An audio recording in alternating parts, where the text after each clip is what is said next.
তো দর্শক, দীর্ঘ ৩০ বছর পর ৯০ দশকের জনপ্রিয় চিত্রনায়ক সালমান শাহর দেহাবশেষ কবর থেকে উত্তোলনের নির্দেশ দিয়েছে আদালত। তো চলুন আমরা নিউজটা পড়ি।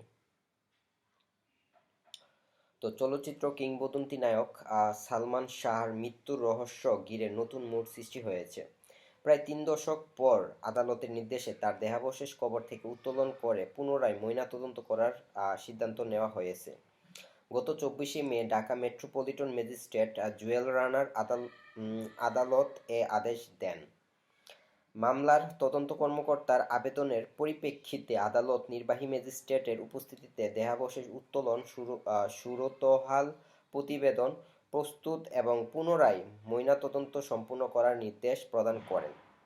মামলার তদন্ত কর্মরত সিআইডির পরিদর্শক জিয়াউল মুর্শেদ চলতি বছরের ২০শে মে আদালতে আবেদন করে জানান, সালমান শাহর মৃত্যুর প্রকৃত কারণ উদ্ঘাটনের স্বার্থে মরদেহ পুনরায় পরীক্ষা করা প্রয়োজন। মামলার নথি অনুযায়ী ১৯৯৬ সালের ৬ই সেপ্টেম্বর সকালে ঢাকার নিউ স্কোয়ার রোডের বাসা থেকে সালমান শাহকে অসুস্থ অবস্থায় উদ্ধার করা হয়। পরে হাসপাতালে নেওয়া হলে চিকিৎসক তাকে মৃত ঘোষণা করেন। সে সময় রমনা থানায় একটি অপমৃত্যুর মামলা দায়ের করা হয়। পরবর্তীতে তাকে সিলেটে শাহজালাল রাদিয়াল্লাহু তাআলার মাজার প্রাঙ্গণে দাফন করা হয়। দীর্ঘ ২৮ বছর পর ২০২৪ সালের ২১শে অক্টোবর সালমান শাহর মামা মোহাম্মদ আলমগীর রমনা থানায় হত্যা মামলা দায়ের করেন।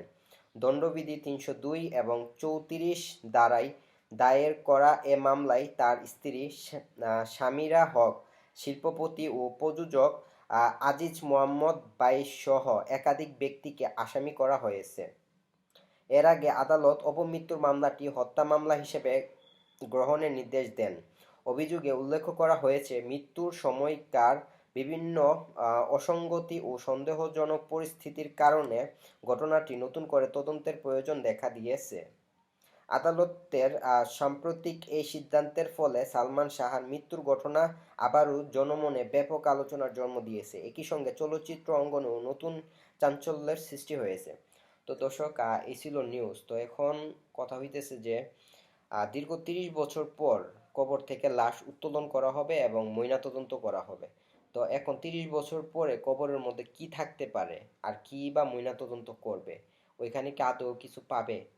তো একটা মানুষকে যখন দাফন করা হয় তার ১ বছরের মধ্যেই অনেক কিছু মনে করেন যে মাটির সাথে মিশে যায়, আর এটা ৩০ বছর।